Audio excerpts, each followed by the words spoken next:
Oi, tudo bem? Que bom ter você aqui com a gente mais uma vez para estudar mais um tema desta lição. Olha que lição, hein? Nós já exploramos muitas coisas dessa lição de Isaías, o consolo é para o povo de Deus, lição 1, lição 2. E que maravilha ter você hoje para estudar comigo a lição número 3. Daqui a pouco eu vou apresentar os nossos convidados, mas eu queria te lembrar de você seguir, de você se inscrever, na verdade, nas nossas redes sociais, Facebook, Instagram e aqui no YouTube. Aqui no YouTube é importante não só se inscrever, mas também você ativar as notificações, clica no sininho para que você sempre seja avisado sobre os vídeos nossos que estão entrando no ar. Lembrando que você já está se acostumando nesse novo formato. O nosso vídeo tem entrado no ar, o vídeo da Escola Sabatina, da lição da Escola Sabatina, sempre nos sábados às 20 horas, às 8 da noite. O vídeo da lição que vai ser estudada durante aquela semana. E aí você pode assisti-lo no sábado à noite, domingo, segunda, o dia que você quiser. Você tem uma semana para se preparar aí, estudar com a gente, para chegar afiado na igreja, tá bom? E lembrando que aqui no canal da igreja do UNASP, na sexta-feira, um dia antes da lição, do encontro na igreja, você tem o vídeo do pastor Hernani Júnior, estudando com o pastor Hernani, um resumo especial às 6 da tarde, na hora do pôr do sol, tá bom? Então fica com a gente, vamos aqui para mais um estudo, o tema de número 3, né? Isaías, consolo de Deus para o meu povo, e hoje vamos estudar o tema 3, quando nosso mundo desmorona. Mas antes eu quero apresentar os nossos convidados, como você já está habituado, e eu tenho 2 convidados que já são conhecidos de vocês. Lá na minha esquerda, extrema esquerda, está o pastor, o professor Fábio Augusto Darius. Tudo bem, pastor? Seja bem-vindo. Tudo ótimo, obrigado. É um prazer estar aqui com você novamente. Só relembrando, o pastor Fábio esteve conosco na lição número 13 da temporada passada e hoje ele retorna para falar um pouco sobre Isaías. O professor Fábio é historiador, também é teólogo, tem o seu doutorado em teologia histórica e ele é professor aqui no UNASP Engenheiro Coelho, nos cursos de graduação de História e graduação e pós-graduação em teologia. Professor, pastor Fábio, seja bem-vindo mais uma vez. E eu trouxe de volta aqui, atendendo a alguns pedidos, né, o pastor Sérgio Monteiro. Pastor Sérgio, seja bem-vindo mais uma vez. Muito obrigado, pastor Júlio, um prazer, pastor Fábio. Eu tenho certeza que os pedidos foram da minha esposa. Ah, deve absoluta certeza. A maioria deles, né? Quase todos, tenho certeza. Mas só lembrando então para você que nos assiste também, o pastor Sérgio Monteiro, ele também tem a sua graduação em teologia, o seu mestrado em teologia bíblica aqui pelo Seminário Adventista e hoje ele cursa o seu doutorado numa universidade da Holanda em Bíblia Hebraica. E o pastor Sérgio, ele trabalha como capelão na Escola do Pensar, na cidade de São Paulo. Ele também é um dos pastores da comunidade judaica e pastor do Centro de Estudos Judaicos Fyodor Meyer, no estado de São Paulo, em São Paulo, na capital, né? Pastor Sérgio, que prazer ter você de novo, tá bom? Sempre um prazer, sempre um prazer. Então, vamos começar com uma oração, pastor Fábio? Você pode dirigir uma oração para que a gente, nesse momento, introduza o tema? Oremos. Senhor bom Deus, querido, amado Pai, obrigado pelo privilégio que recebemos ao estar aqui agora com as Bíblias abertas, com as lições, comentando este maravilhoso tema de Isaías. Que o Senhor possa estar com cada um que nos assiste, que cada um possa conhecer cada vez mais e melhor de Ti e que falemos aqui as Tuas palavras, sempre inspirados por Ti. Seja conosco, hoje e sempre, em nome e por amor a Cristo Jesus. Amém. Amém. E para começar então, eu quero convidar você a ler comigo o verso para memorizar. Ele vai aparecer aí na sua tela. Ele está no livro de Isaías, no capítulo 7, verso 9. Acompanhe na sua Bíblia, acompanhe na sua tela. Isaías, capítulo 7, verso 9, diz assim: se vocês não crerem, certamente não permanecerão. A lição dessa semana veio apresentando a história de um rei, o rei Acaz. E existem alguns detalhes muito interessantes neste tema, quando o nosso mundo desmorona, que certamente trarão lições importantes para a nossa vida. E pastor Sérgio, começando com você aqui agora, No início aqui da nossa lição da Escola Sabatina, o Dr. Roy Gaine, que é o autor dessa lição, aliás, só relembrando, se você quiser, existe um livro chamado O Livro de Isaías, você pode adquiri-lo como leitura adicional, também é do mesmo autor da lição, você pode adquiri-lo no site cpb.com.br ou na livraria aqui do UNASP Campus Engenheiro Coelho. E se você acompanhar o site da CPB, a lição dos adultos, você verá lá os comentários deste trimestre. Todos os comentários são do pastor Sérgio Monteiro, que escreveu a convite da CPB. Mas, pastor Sérgio, aqui o autor veio falando bem no finalzinho da introdução de sábado, que nós vamos falar aqui durante essa semana de um rei que teve dificuldades em saber em quem podia confiar. E ali no domingo, no primeiro dia da semana, vem apresentando a história de Isaías capítulo 7, versos 1 a 9, que aliás tem algumas coisas polêmicas que nós vamos debater daqui a pouco, né? É aqui que é apresentado aquele texto, o Senhor mesmo vos dará um sinal, mas nós vamos chegar lá. Mas a primeira pergunta que eu faço para você me diga, por gentileza, qual era a dificuldade que estava enfrentando o rei Acaz, que é descrita aqui em Isaías 7, de 1 a 9. E uma segunda pergunta qual foi a solução que Deus apresentou para Acaz dentro desse contexto que ele enfrentava de problema? E se Acaz tomou a decisão de acordo com a vontade de Deus ou não? Explane para nós um pouco.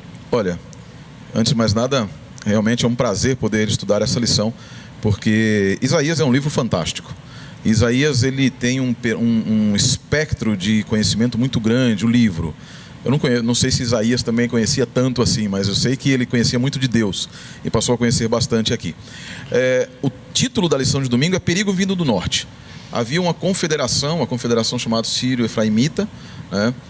Dois reis ali, os reis, aqui a lição nos fala dos reis de Peca e Rezim, né? Da Síria e de Israel, que resolveram batalhar contra Judá. O que me chama a atenção são 3 os temas básicos que temos no livro, no capítulo 7. Mas esse é o primário, é um dos grandes contextualizadores da profecia que nós vamos estudar posteriormente. O grande problema, na verdade, é que o período do século 8, ali, final do século 9, dinastia dividida, e o final do século 8, meados do século 8º e 7º séculos antes de Cristo, antes da Era Comum, você vai encontrar uma característica interessante da teologia e da autoidentificação de Israel. Eles não criam mais em Deus praticamente. Eles estavam temerosos em decorrência da situação que existia. Constantemente eles viam reis invadindo, Deus falando que não iria falar mais com eles, profetas vindo dizer que eles estavam errados. Então, todos os momentos, e você vai encontrar isso em 2 Reis 16, em todo o livro de Reis, você vai encontrar um andar para frente com um passo e voltar 10 passos. E esse cochear, que até o profeta Jeremias vai utilizar essa mesma expressão, mas esse cochear fazia com que eles tivessem sua fé abalada constantemente. Esse é o que eu identifico como sendo o problema interno de Israel, no período de Acaz. Você vai encontrar essa mesma situação ainda no período de Uzias e também até Ezequias. E principalmente, até o período da reforma religiosa de Josias, você ainda tem esse caminhar com um pé e voltar com 5. Esse era o problema de Acaz. Acaz, ele tinha todas, e aí é uma lição espiritual para nós. Ele tinha absolutamente todas as razões para não crer. Todas as razões. Ele via Deus se afastando, aparentemente Deus estava em silêncio, e é interessante porque você tem a figura profética, você tem os grandes profetas daquele tempo, mas ele vê Deus não respondendo, ele vê a dinastia do reino davídico sendo dividida, claro que ele não vê, mas ele sente ele ainda é resultado disso. Ele vê Israel do norte se afastando do sul, ele vê a apostasia de Israel e ele mesmo é um apóstata. Então, no final das contas, estava tudo errado. Todo mundo no mesmo barco da apostasia. Barco. Exato, da apostasia. Com isso, ele olha e diz, o Deus de Davi não está mais com Israel, não está mais com Judá. Então a teologia, a autoidentificação agora do povo de Judá não é mais a identidade de um povo unido sob a bandeira e o estandarte de Deus. Tanto assim que o reino do norte passa a ser o reino antagônico ao reino do sul. E nesse momento, então, você tem o fator externo. Qual é o fator externo? Eles têm uma confederação de reis, né, liderados pelo rei de Damasco e o rei de Israel, para confrontar o rei de Judá, para invadi-los, para conquistá-los. Primeiro eles queriam forçá-lo a entrar em uma guerra contra Tiglat-Pileser, né, que era fadada a acabar. Era pedir para brigar com os Estados Unidos. Exatamente. Hoje, né? E aí confiando em quem? No Egito.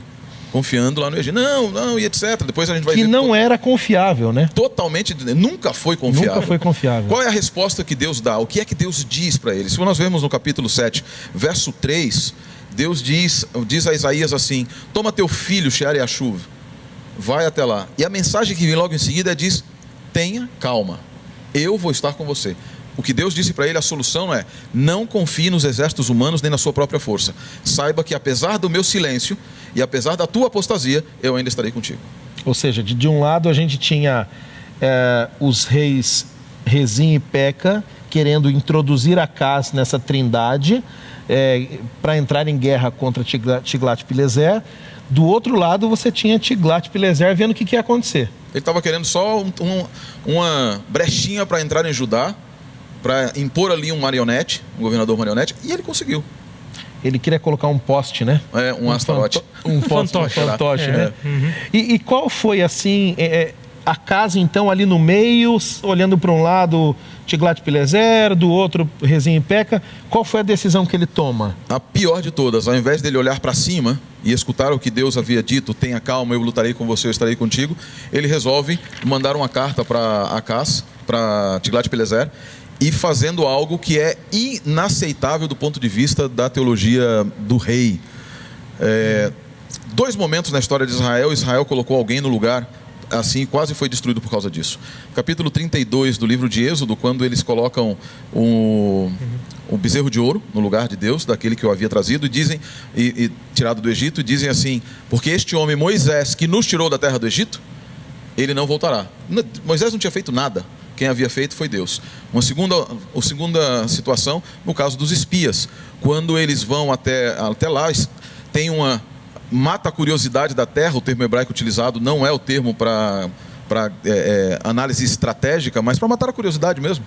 E ao chegar ali, eles voltam e dizem assim, né? Depois de toda a discussão, eles dizem: o povo daquela terra é mais forte do que? Nós traduzimos na nossa Bíblia, está mais forte do que nós. Mas em hebraico, mimenu pode ser muito bem traduzido porque é mais forte do que ele. Eles colocaram o povo um obstáculo intransponível para o Deus que era imparável. E agora Acaz faz a mesma coisa. No lugar de dizer: Deus, eu confio em ti como meu pai, ele diz para Tiglat-Pileser: vem me ajudar, eu sou teu filho. Já conhecendo o coração... Quer complementar, professor Fábio? Fica à vontade. Olha, eu achei uma explicação fantástica, profunda e sintética, né? Porque é muito breve, em poucos minutos. E, de fato, apesar de tal quadro tão grave, Deus ainda tenta conversar com Acaz. E é nesse ponto que eu quero já introduzir a pergunta para o pastor Fábio. Por favor. Deus não poderia ter dito assim: Isaías, vai lá. Qual a necessidade de Deus mandar levar Shear-Yashuv, né? Que significava aqui o nome dele, um resto volverá, um remanescente volverá. Qual era, pastor Fábio, o significado que Deus queria transmitir ao rei Acaz naquele momento? E como essa mensagem de Isaías, e eu imagino aqui, pastor Sérgio e pastor Fábio, Deus na sua sabedoria, e você pode em casa também ter essa convicção, Deus na sua sabedoria conhece os anseios do nosso coração. Ele já sabia qual era o anseio do coração de Acaz. Então, por que ele manda o filho ir junto, e como essa mensagem do profeta Isaías resolveria o problema de Acaz? Sabe que essa história se deu há 25, 26 séculos atrás. E ainda nos faz refletir, ainda nos ensina. E quando você comentou o verso para memorizar, você comentou, acho que na versão Almeida Revista Atualizada. Nova Almeida Atualizada. Nova Almeida Atualizada. Isso. A lição traz a nova versão internacional. Nesse texto, nessa lição, ela traz a NVI, é verdade. Que diz assim, o verso áureo, né, para memorizar. Quem lembra do verso áureo já tem mais de 30 anos, né? Bem mais. Mais, bem né? Mais. Diz assim, se vocês não ficarem firmes na fé, com certeza não resistirão. Sim. Agora eu pergunto, será que Acás podia estar mais longe da fé? Eu tenho a impressão que ele estava muito longe, sob todos os aspectos, de qualquer perspectiva que nós olhássemos ou olhemos, né? E ainda assim Deus conversa com ele, apresenta a ele uma opção muito melhor e muito maior, muito mais acima do que se unir com a Assíria. E a mensagem é tão forte que o profeta Isaías não vai sozinho. E justamente ele leva junto o seu filho. E o próprio nome do filho já é a mensagem. Eu entendo, em grande medida, né? Um resto volverá, ou um remanescente volverá. Exatamente. Ou seja, Deus apresenta uma proposta irrecusável, eu diria assim, para Isaías, para Acás, a partir de Isaías, e Acás, do jeito que estava, cego, longe de Deus, longe da fé, basicamente não sei se não compreende, não entende ou deliberadamente recusa essa perspectiva ali apresentada para ele. E eu trago aqui uma perspectiva para nós hoje, né? 20 e tantos séculos mais para frente, né? Deus ainda busca por cada um de nós, mesmo quando nós nos encontramos muito distante de Deus. E sempre há uma possibilidade de nós voltarmos, né? Mas o fato é que a proposta não foi aceita e Acás, aparentemente, dá uma de piedoso, não é? Pelo que eu entendo, olha, não devo tentá-lo, né? E, na verdade, lendo melhor o texto bíblico e, eventualmente, com algum comentário, nós entendemos que, na verdade, ele estava afastado por demais de Deus. E na verdade, esse não querer atrapalhar de Deus, por parte de Acás, não fazia o menor sentido, porque Deus estava se colocando à disposição de Acás, para que tão somente Acás fizesse uso da proposta que Deus havia colocado, e ele recusa isso. E ainda assim, Deus misericordioso faz aquela promessa maravilhosa que nós veremos adiante, eu imagino, né? Eu achei interessante que a lição coloca, e era algo que eu estava pensando justamente, né? Sempre que eu vejo o nome do filho de Isaías, Shear-Yashuv, eu me recordo da dissertação de doutorado do Dr. Hazel, que falava sobre o conceito do remanescente na Bíblia, desde Gênesis até Isaías. E ele termina ali, em Isaías, porque senão ele não teria terminado de escrever a dissertação. E o final, uma das coisas que ele colocava, e o Dr. Gainer repete aqui, é que o nome do filho de Isaías, um resto voltará, poderia ser bem traduzido também como o remanescente se arrependerá. Olha. Né? O remanescente se arrependerá. Que é o verbo chuve no hebraico. Chuve, exatamente. Voltar, arrepender-se. E a chuva. lembro das aulas. Olha, tá bem de hebraico. Depois fazer uma provinha para ver se tá bom de hebraico. E o Yashuv seria o futuro, né? O imperfeito, o jussivo, o hortativo. Eu imagino aqui que o nome expressava, nesse sentido, não apenas uma certeza física futura, da volta futura, mas o desejo de Deus, e aí é o jussivo, de que eles se arrependessem, de que o povo se arrependesse. E de que Acás se arrependesse, né? De que Acás se arrependesse. E aqui ele leva o menino de uma forma, como o pastor Fábio disse, a provocarem Acás já um entendimento da mensagem de Deus, sem que nem sequer alguma palavra fosse dita. O que parece aqui é que Deus ele sabe que com Acás não bastaria Isaías. Ele tinha que levar algum sinete, algum tipo de amuleto, alguma lembrança que fizesse Acás cair em si. E quando ele olhasse para aquele menino, só o nome dele já seria exatamente. E pastor Sérgio, deixa eu aproveitar o raciocínio, cortei. Não é nem a questão de cortar, não, é porque as suas palavras me lembraram outro aspecto.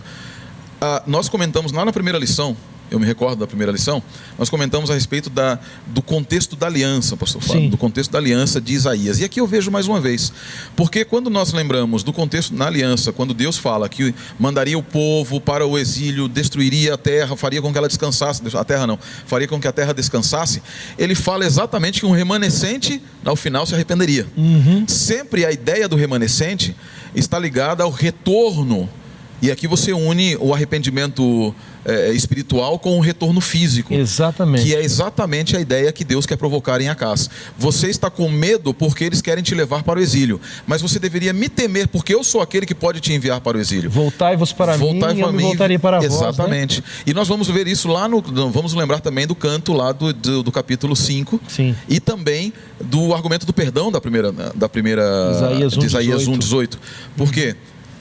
Ao provocar o arrependimento, e nós vamos ver isso também, nós vimos, na verdade, no capítulo 6, no chamado de Isaías, ao se encontrar, ao propor um encontro, não quero usar aqui a teologia do encontro, né? Mas ao propor um encontro, que é sempre proposta divina, Deus busca que o homem se encante, se aterrorize e se arrependa, e aí retorne. Já nesse contexto, pastor Sérgio, a segunda pergunta que eu faço para você, a gente entrando aqui, e você que nos assiste em casa, perceba, Deus, Ele sempre fará o máximo que Ele puder para trazer os seus filhos para próximo dEle. Foi o que Ele fez com Acás. Né? A segunda pergunta que vai agora para o pastor Sérgio, eu gostaria que ele comentasse, a resposta de Acás parece não ter sido a melhor, ou a melhor escolha. E aí a lição até comenta que à primeira vista, ela pareceu piedosa, respeitosa, mas o autor da lição comenta que essa proposta que Acás recebe de Deus através de Isaías, pede um sinal, seja lá em cima nos céus ou debaixo na terra. Foi talvez uma das maiores propostas já feitas ao ser humano. E pastor Sérgio, como ele reagiu a essa proposta de Deus e o que o profeta Isaías, após a resposta de Acás, como ele se portou ali? Pastor Fábio comentou da tradução diferente ali do verso, né? No final do verso 9, a minha Bíblia, que é a tradução judaica, ela diz assim: sem a fé resoluta, você não será firmemente estabelecido. Percebe? Qual é o problema da resposta de Acás, que traz como o pastor Fábio também disse, uma aparente piedade? É porque ela era aparente. No final, quando a gente entende o momento de Acás, nós estamos lendo Isaías, mas nós nos lembramos do contexto descrito em 2 Reis 16, e na história de Acás, ele fez o que era mal diante do Senhor. Fez o que era mal diante do Senhor. Assim como o povo que estudamos na lição número 1, lembra? Exatamente. O povo inteiro estava contaminado, inclusive o seu rei. Inclusive aquele que deveria ser representante. Nós não sabemos exatamente se a carta de Acás, no capítulo 16 de 2 Reis, ela foi antes ou depois desse encontro dele com Isaías. Vamos supor que tenha sido antes. Como é que alguém pode agora dizer a Deus, me dá um sinal, e eu vejo a graça de Deus aqui muito fortemente, Deus dizendo, eu ainda te dou um sinal, mesmo você chamando Tiglat-Pileser de pai.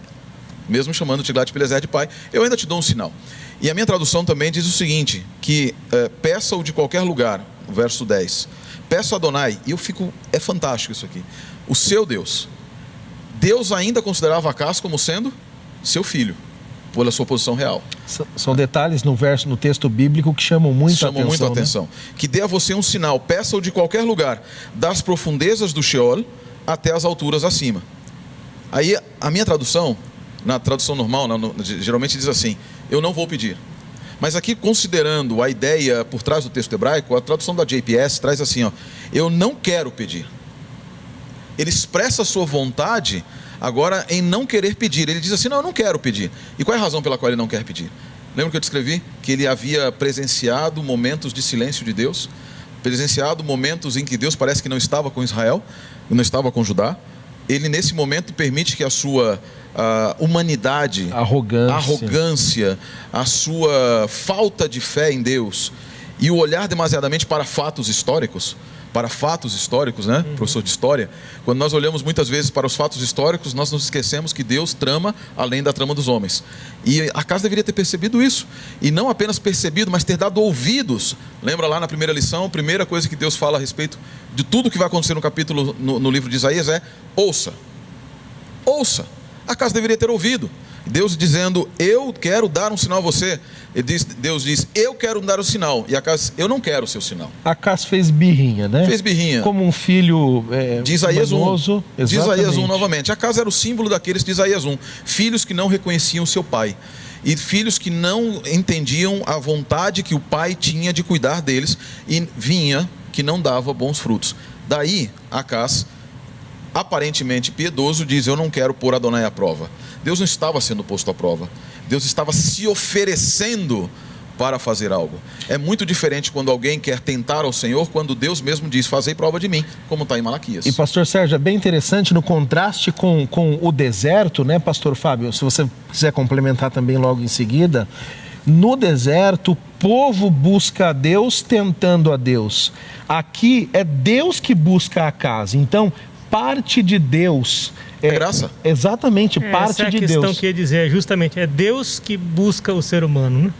E aqui fica muito claro, alguém que estava totalmente distante de Deus, que estava olhando para a história e não estava encontrando ali os rastros de Deus. Exatamente. Né? Agora, percebendo a luz da sua própria pequenez, sabe, entre aspas, que não pode confiar em Deus porque nada vai acontecer. Essa é a sua visão tosca, sua visão muito, muito pequena. E Deus, acima de tudo isso, diz: olha, por que você não dá uma chance? Né? A graça, né? Você usou um exemplo muito interessante. Me veio agora uma ilustração à mente. De vez em quando eu tenho boas ideias de ilustrações, viu, pastor Sérgio, pastor Fábio? Coloca num livro, por favor. Vamos colocar, né? Eu imaginei agora como se... Você falou dos rastros de Deus. Sim. Muitas vezes, dependendo do terreno, onde tem pegadas, a areia, o vento batem e eles ocultam aquelas pegadas. E às vezes um arqueólogo vem e encontra. Então, às vezes, o pecado, a areia do pecado, ela realmente encobre os rastros de Deus, mas você precisa procurar mais detalhadamente. E foi exatamente o que Acás não fez. Mas, pastor, você faltou dizer qual foi a resposta de Isaías. Antes só dela, eu gosto muito de uma expressão de Dietrich Bonhoeffer. Bonhoeffer, ele dizia o seguinte...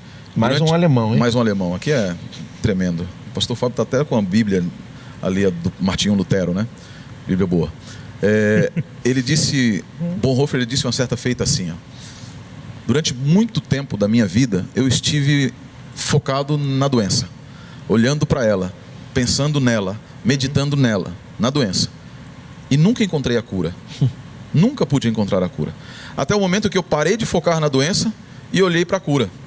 Nunca mais pensei na doença, que se chama pecado, quando eu encontrei a cura, que é Jesus Cristo. Amém, tremendo. Então, eu acredito que é exatamente isso, nas cartas da prisão, né? Eu acredito que é exatamente isso que aconteceu com Acás. Acás estava completamente focado no problema. Focado no problema, não na solução. Olhando o contexto, a gente vê um rei totalmente amedrontado. Totalmente, né? Amedrontado, e ele viu os problemas. Ele era pequeno, eram 2... Ele não via, não estava enxergando a vontade da ação divina, mas ele, ao não enxergar a vontade da ação divina, ele não percebeu que que impedia a ação divina era ele, e era o povo. Mesmo Deus dando graça e dizendo: olha, eu quero falar com vocês. E o que foi que Isaías disse para ele? E aqui eu acho interessante no capítulo 7, verso 13, né? Olha só que coisa fantástica. Eu vou ler aqui pastor Sérgio, você já pode introduzir, o pastor Fábio, a pergunta era para ele, mas você pode complementar depois? Por favor. Já vamos introduzir aqui a quarta-feira o sinal. Agora é um outro filho, né?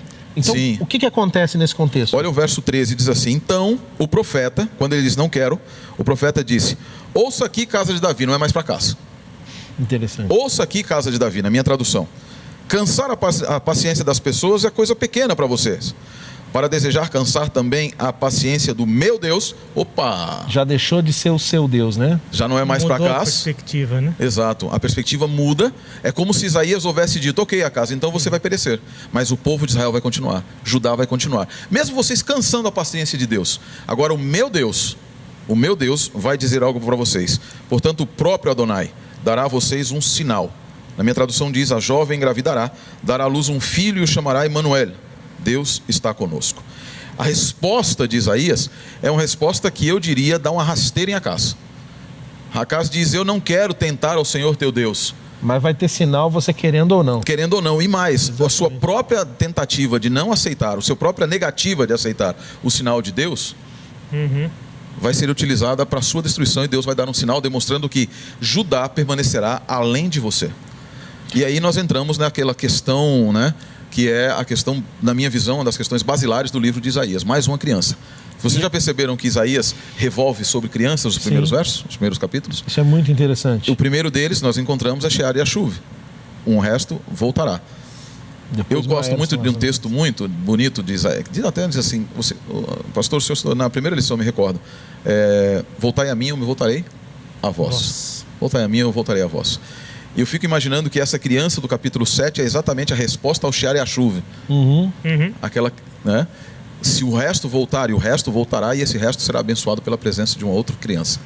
Uma criança que utiliza aqui, no texto bíblico, a respeito da mãe, pastor Fábio, se deixar eu falo sozinho, viu? Eu já ia introduzir aqui, que sinal foi esse? Eu ia só complementar. Pastor Fábio, fale qual é o sinal, nos fale de quem é essa mulher, quem é essa criança. Sim. E depois o pastor Sérgio faz o arremate. Por favor, eu só ia dizer para você que está nos ouvindo agora, que Acás, quem era Acás? Era o rei, não era? Exato. Ele tinha algum poder, não tinha? Tinha. Sim. E quem era Isaías? Um profeta. Um profeta. Debaixo dos domínios do rei. Debaixo do domínio do rei. E o que Isaías diz para Acás? Olha, não interessa você. Exato. E eu fico me perguntando se nós não nos damos muita importância. Eu fico imaginando os presidentes poderosos de países poderosos que dentro em breve não passarão de notas de rodapé e depois menos do que isso. E aqui eu acho que cabe uma reflexão, né? O homem poderoso diante de um homem de Deus simplesmente não significou muita coisa, né? E isso serve também para a igreja de Deus, né, pastor Fábio? Exatamente. Porque nós temos pessoas que, dentro da igreja de Deus, e é interessante que essa mensagem toda aqui é para o povo de Deus, né? Exatamente. Se acham a última bolacha do pacote, a última garrafinha de água do deserto, e menosprezam os pequeninos, os simples, às vezes porque tem uma posição na igreja, eu digo na igreja local, ou mesmo na estrutura administrativa. E essa realmente é uma reflexão que precisa ser feita. A mensagem para casa aqui, traduzindo aqui o que o pastor Fábio disse, é quem somos nós na fila do pão. Exatamente. Isso, né? Eu costumo dizer justamente isso. Eu também gosto dessa expressão. Mas, então, vocês podem tirar para o ímpar. Eu queria que alguém comentasse sobre essa questão do sinal do filho. Eu vou ler o texto então e você comenta, pode ser? Tá vendo só? Isso é humildade. Esperto ele, né? Humildade, né? Leia para nós, claro, então, vamos comentar Fábio, juntos, vamos lá. Até porque você leu a sua boa versão e aqui eu tenho praticamente a mesma coisa. Leia para nós, com algumas então. palavras que se distinguem, né? No verso 13, diz assim, estou falando do capítulo 7, né? Então disse o profeta: ouvi agora, ó casa de Davi, acaso não vos basta fatigardes os homens, mas ainda fatigais também ao meu Deus? Portanto, o Senhor mesmo vos dará um sinal. Eis que a virgem conceberá e dará à luz um filho e lhe chamará Emanuel. Eu quero convidar agora o nosso ouvinte, pastor Fábio, a se segurar na cadeira. E eu quero fazer uma pergunta, pastor Sérgio. É Jesus, esse menino de Isaías, capítulo 7, verso 14? Agora, muito cuidado. Cuidado para não queimar aqui o nosso programa. Cuidado com o que você vai falar. Mas brincadeiras à parte. Explica para nós um pouquinho esse contexto dessa jovem e quem é esse menino. Olha, não existe possibilidade de não ser Jesus. Sim. Já começo por aqui. Alguns têm dito, e eu me recordo de muitos eruditos, muitos teólogos e etc. Se você tiver curioso, dá uma olhadinha no comentário que eu coloquei lá na Casa Publicadora, no site da Casa Publicadora, mais.cpb.com.br, lição dos adultos, comentários. E lá eu faço uma análise a respeito de algumas possibilidades e alternativas. Eu vou dizer para você aqui, trazer um pouco do que eu coloquei ali para a nossa discussão aqui. Primeiro, alguns têm dito que seria Ezequias. É impossível ser Ezequias. Rashi, comentarista judeu do século XI, aproximadamente século XI, e vários outros eruditos, como Ernest Young e outros, eles dizem o seguinte: nessa época, de acordo com a cronologia de Reis, Ezequias já tinha 9 anos. Ele já tinha 9 anos. Então, descarta-se Ezequias. Já distinguiu o bem e o mal, né? Exatamente. Já tinha distinguido o bem e o mal. Segundo ponto, será que é possível nós identificarmos em algum evento da história de Israel próximo que seria alguma virgem dando à luz? Opa, peraí, pastor, então, mas o texto de jovem, não de virgem. Não necessariamente. Eu sei que muitos têm a ideia de que o termo alma, escrito aqui, que aparece aqui no hebraico, ele não significa virgem, que seria o termo hebraico betulá, mas eu discordo frontalmente dessa proposta, seguindo aqui a posição de um erudito judeu chamado Cyrus Gordon, que escreveu uma nota curtinha na Oxford Journal em 1957, mostrando que na literatura ugarítica as duas palavras são utilizadas como sendo sinônimas. Em Joel 1, nós encontramos, Joel 1, 10 a 18, nós encontramos uma betulá chorando pelo seu Baal, que é a palavra para marido. Como é que ela pode, uma betulá, chorar pelo seu marido? A palavra alma aparece 9 vezes entre singular e plural, tirando uma, que é um epíteto no Salmo. É dessas todas as vezes, em nenhum lugar ela pode ser indiscutivelmente associada a uma mulher que não seja virgem.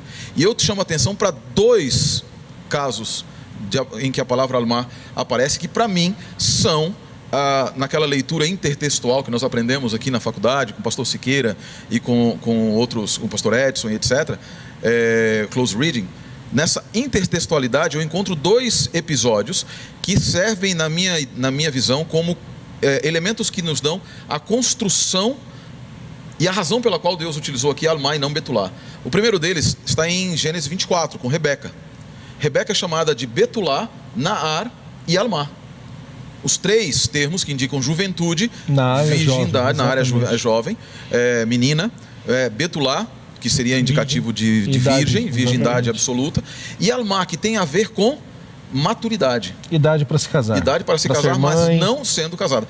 Incidentalmente, no Talmud, quando fala a respeito de uma virgem completa, o termo betulá não vem sozinho, vem betulá shlamá, quer dizer, virgem completa. Então, betulá sozinho não serve para indicar virgindade, porque eles são termos que se tocam, são quase sinônimos, não são glossálicos. É parecido com o que nós temos hoje no Novo Testamento, com alós e heterós, que por muito tempo se achou que eram totalmente diferentes, e hoje as gramáticas gregas apontam que são exatamente sinônimos. Faz um overlap, é igual aquela discussão sobre HP ou agape, Filadélfia, agapau, estergo e etc. Essas teologias feitas em palavrinhas são muito complicadas. E aí veja que interessante, um outro exemplo, antes de nós irmos para esse outro exemplo rapidamente, o primeiro, de qual era o contexto da narrativa de Rebeca? O casamento de Isaac e a continuidade da promessa de Deus a Abraão, que resultaria no reino de Judá, que resultaria no reino de Israel, que resultaria no reino de Cristo, no reino do Messias. Ou seja, era o estabelecimento do reino. Em um outro momento nós vamos encontrar mais uma jovem sendo chamada de Almá, a irmã de Moisés. Quando Moisés é colocado naquele cesto de junco e colocado no mar, Miriam, é dito que ali a jovem ficou ao lado. Esse jovem não é Naar, é Almá. E pelo contexto, Naar seria a melhor opção. Seria talvez a melhor opção. Exatamente. Mas por que é que aí ela é chamada de Almá? Talvez porque ela estava já ela era mais velha, etc.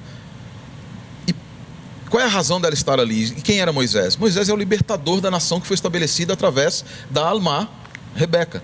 E a alma desse texto é aquela que cuida do libertador de Israel, futuro libertador. Por que é que eu trago essa questão em a discussão aqui no contexto de Isaías 7,14? Porque fala exatamente da continuidade do reino de Israel. Porque fala exatamente da vinda de um libertador para Israel. Fala exatamente da chegada daquele que estabeleceria o reino eterno de Israel. Daí, Naar não servir. Daí Betulá não servir, porque as 2 figuras femininas associadas ao surgimento e à libertação do povo de Israel foram chamadas de Almá. Por causa disso esse texto é utilizado aqui, essa expressão é utilizada aqui, para levar à lembrança do povo o seu surgimento e a sua libertação do Egito. E nós vamos encontrar aqui a figura de libertação do Egito, de libertação, com o fato de que o menino será chamado Deus conosco, que é exatamente a expressão utilizada para o Deus que estava no deserto. E antes do pastor Fábio falar sobre o Deus conosco, você não respondeu a minha pergunta. É Jesus? Eu não sei. Não, respondi no início. Não existe possibilidade de não ser Jesus. A mulher é Maria e o menino é Jesus. Exatamente. É não, 100% de certeza. Pronto. Ok. Mas sabe que há discussões aqui... Ele quer me pegar, tá vendo? Não, é que é importante colocar essas discussões. Exatamente. Né? Vários teólogos apresentam a ideia do filho de Isaías. Do próximo do outro próximo filho. filho que vai ter com a profetisa, etc. Olha, independente dessas discussões, nós temos que entender que todo o texto bíblico ele tem que ser lido no seu contexto original, e existe aquilo que a teologia apresenta como sensu pleno ou sensus plenio, que é exatamente quando Deus apresenta uma profundidade para o texto. Aliás, o texto tem uma profundidade na sua superfície, mas tem uma profundidade que nem o próprio autor conhecia. A discussão toda se é ou não é aqui, e aí nesse ponto eu e o pastor Sérgio discordamos, mas está tudo certo, a amizade é a mesma, né? O importante é que tudo desemboca em Cristo, né? Desemboca em Cristo. Agora, pastor Fábio, o pastor Sérgio complementa. Claro. Qual é a importância desse Deus? O que significa agora para Acaz e para o povo saber que Deus está com eles? É interessante porque Emmanuel significa, aí que está uma outra questão de tradução ou de conhecer um pouquinho das línguas, né? Porque nós entendemos em português, assim, toscamente, né? Que Emmanuel significa Deus conosco, tão somente, não é? Mas existe um outro detalhezinho, Deus é conosco, não? Acho que seria mais interessante a tradução. O verbo está oculto aqui, né? Exatamente. O hebraico não usa, né? Não tem verbo de ligação na língua hebraica. Não existe, mas ali está, né? Ou seja, isso até demonstra uma temporalidade. Deus é conosco. Está conosco, é conosco, estará conosco. Ou seja, para além de Acaz e sua geração, ou de sua própria temporalidade, Deus é conosco. E eu acho que é muito, muito bonito isso, muito importante essa. E é fantástico, exatamente, porque demonstra, e nós vamos no Novo Testamento, e nós vamos encontrar lá no livro de Apocalipse, capítulo 21, verso 4, 3 e 4, verso 3 e 4, que ali o texto grego pode ser traduzido, e ele, Deus com eles, habitará no meio deles. Então, a ideia de que Deus habita conosco é a ideia da imanência divina. Deus não está restrito nem mesmo pelos nossos pecados. E aqui é um ponto que eu queria trazer a atenção. Acaz era um rei apóstata. O povo estava apostatado. A situação era toda de apostasia. Nós vimos as denúncias deles darem as costas para Deus. Mas Deus diz assim, pede um sinal, filho. Depois ele diz assim, tá bom, você não quer dar um sinal? Agora ele não olha mais para Acaz. Ele não está olhando mais para o rei, mas para o povo. Você quer se perder, mas eu não vou deixar que todos se percam. O meu povo não vai se perder. Shear e Ashuv. Um resto se arrependerá. E mesmo no meio do pecado de todos vocês, eu vou dar um sinal para vocês. Sabe qual é o sinal para vocês? Eu continuo com vocês. Eu gostei do Deus está, ou Deus é a ideia lá do tetragrama, né? Eu sou aquele que serei, lá no hebraico, né? Eu sempre fui aquele que serei. E a ideia de que Deus não, nós costumamos dizer, né? Deus, onde há pecado, há separação entre nós e Deus. Mas quando o homem reconhece a sua pecaminosidade, ou mesmo quando o homem não reconhece, Deus ainda assim lhe oferta graça. E a graça de Deus, ela irrompe no meio do pecado. Ela não espera que o homem se santifique para que ela apareça. Ela irrompe e invade o mundo do pecado para tirar o homem do meio do pecado. Seja ele uma casa da vida, seja ele um povo de Judá pecaminoso, apostatado, de costas para Deus, como pode ser. E pastores, essa ideia é tão visível no Antigo Testamento, e eu cada vez mais fico apaixonado pelo Antigo Testamento. Eu me arrisquei a estudar Levítico, né, no mestrado, e é um livro tremendo. Como é lindo Levítico, né? E a gente sabe que é o livro menos lido hoje, mas o mais lido pelas crianças que estavam sendo alfabetizadas ali no povo de Israel. Mas a gente, quando olha para o tabernáculo, né, pastor Sérgio, pastor Fábio, as possíveis traduções ali, façam um santuário para que eu possa morar no meio de vocês, ou tabernacular. Eu acho fantástico isso. Poderia ser não só no meio, mas dentro de vocês ou por meio de vocês. Ou seja, Deus está conosco, Deus está dentro de nós e Ele quer nos usar para alcançar outras pessoas e estar com outros. Isso é tremendo. E no contexto da aliança, pastores, eu acho fantástico ainda no contexto da aliança, algo maravilhoso, que é quando nós lemos isso lá na aliança, Deus diz assim, e se vocês forem fiéis e cumprirem os mandamentos, e andarem conforme os meus, eu colocarei no meio de vocês o meu tabernáculo. Só que quando nós lemos na sequência, nós lemos em Êxodo 25, essas leis foram dadas no tempo que o tabernáculo já existia. E o tabernáculo já existia, e Deus está dizendo, eu colocarei o meu tabernáculo no meio de vocês. Obviamente podemos compreender o tabernáculo da pessoa de Jesus Cristo, mas também um outro aspecto. As bênçãos de Deus, elas não dependem da ação humana. A ação humana é a preparação do homem para receber, usufruir e viver as bênçãos de Deus. Perfeito. Olha, eu queria agradecer muito vocês, porque essa lição eu tenho certeza que ela foi muito, assim, de muita valia para quem está nos assistindo agora. Eu queria ler, e aí eu balanceei aqui, os dois responderam, né? Apesar de que a gente vai dar uma passada rápida em sexta-feira, mas eu queria ler algo que Ellen White escreve aqui, eu achei lindo demais, pastor Sérgio e pastor Fábio. Ela diz assim: ele será chamado pelo nome Emanuel, Deus conosco. O brilho do conhecimento da glória de Deus é visto na face de Cristo. Então, o pastor Siqueira pregou alguns sábados atrás, né? A glória de Deus é visto na face de Cristo. Eu gosto muito de uma música do cantor Mark Lowry, que ele canta Mary Did You Know, que você já deve ter ouvido, e ele Natalina, canta, né? Natalina, né? Isso, Natalina, Mary Did You Know, ou Como Imaginar, em português, pelo Trio Meirelles gravado. E ele diz assim: Maria, você sabia que quando você beija a face do seu filho, você está beijando a face de Deus? Você pode imaginar, Maria, que esse menino que você está carregando no colo, um dia vai carregar você. Ele vai fazer o cego ver, o mudo falar, o surdo ouvir, né? Ele é aquele que andou onde anjos andaram. E ele é o legislador das nações. Nossa, pastor Sérgio, eu fico emocionado quando eu leio Isaías, e esse capítulo 7, ele é tremendo, né? E eu agradeço vocês demais pelo privilégio de ter tido vocês aqui hoje. Eu queria encerrar, mas não antes de permitir que em 1 ou 2 minutos vocês pudessem dar as palavras finais, e já fica aqui o convite para retornarem do meio ou mais para o final da lição. Nós vamos marcar, tá bom? Começando pelo pastor Fábio, fique à vontade, depois o pastor Sérgio. E para você que está nos escutando, enquanto eles se preparam aqui, como é lindo saber que Cristo realmente, ele nasceu como um bebê. Isaías 9 também apresenta isso claramente, mas ele nasceu no nosso coração e passamos há poucas semanas pelo Natal. Que bom é saber que Deus, ele está e ele é conosco. Pastor Fábio. Olha, eu queria dizer que estamos apenas na terceira lição, né? Apenas na terceira lição. São 13 lições, e na terceira lição, tanto conhecimento, tanta descoberta.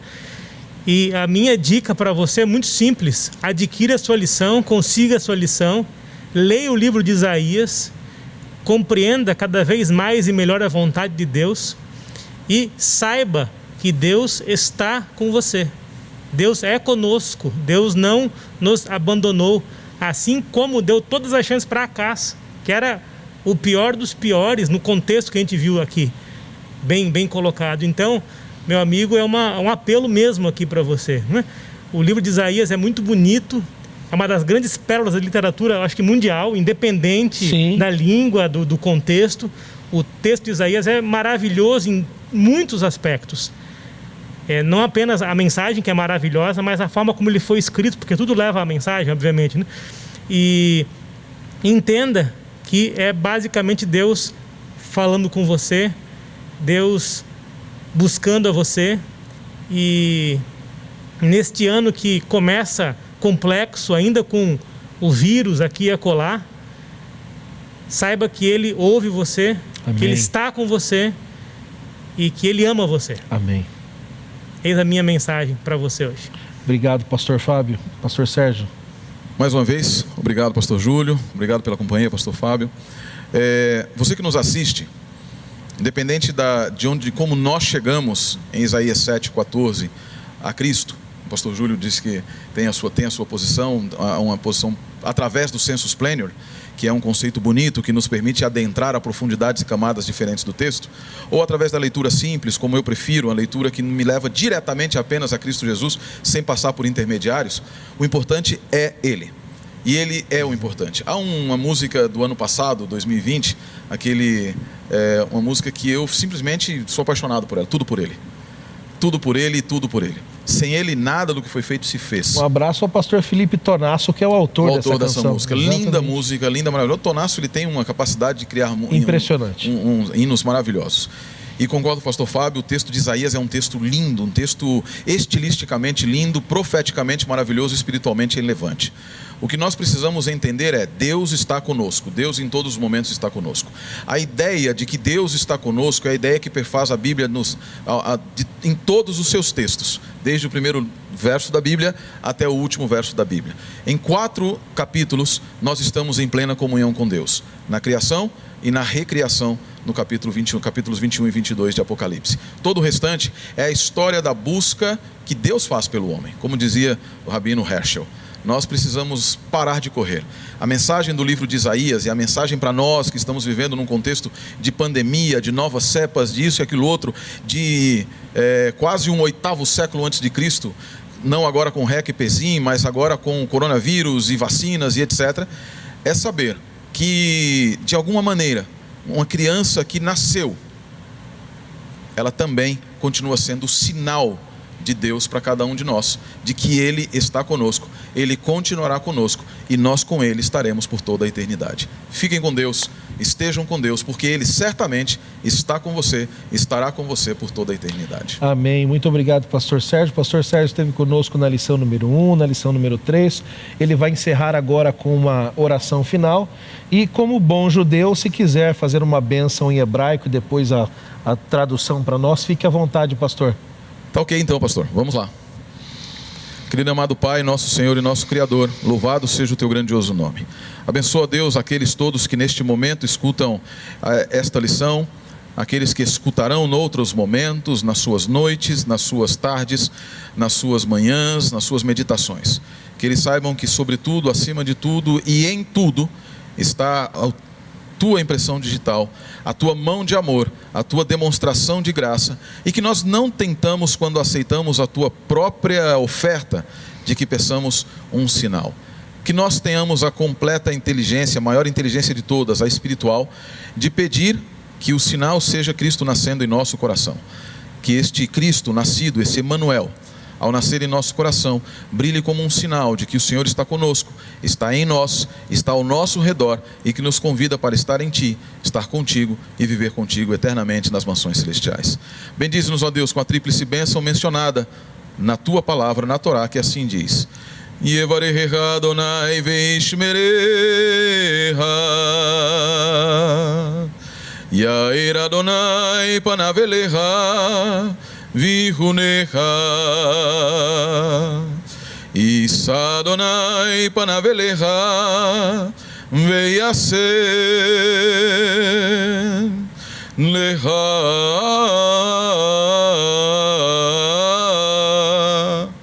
shalom. Que o Eterno te abençoe e te guarde. O Eterno faça resplandecer o seu rosto sobre ti e tenha misericórdia de ti. O Eterno para ti erga o rosto e te dê a paz, em nome do Messias Emanuel, Jesus, o nosso Salvador. Amém, Senhor. Amém. E você que esteve conosco nessa lição número 3, você viu que grandes coisas aprendemos e muitas lições ainda nos esperam. Então, não esqueça de se inscrever nas redes sociais, compartilhe este vídeo no WhatsApp, no seu Facebook, mande para os seus amigos, marque-nos no Instagram, o Instagram da Igreja do NASP, o Facebook. Ative as notificações e esteja conosco sempre. Na próxima semana estaremos juntos mais uma vez, estudando agora o tema de número 4 desta linda lição, Isaías, consolo para o povo de Deus. Um grande abraço e até lá.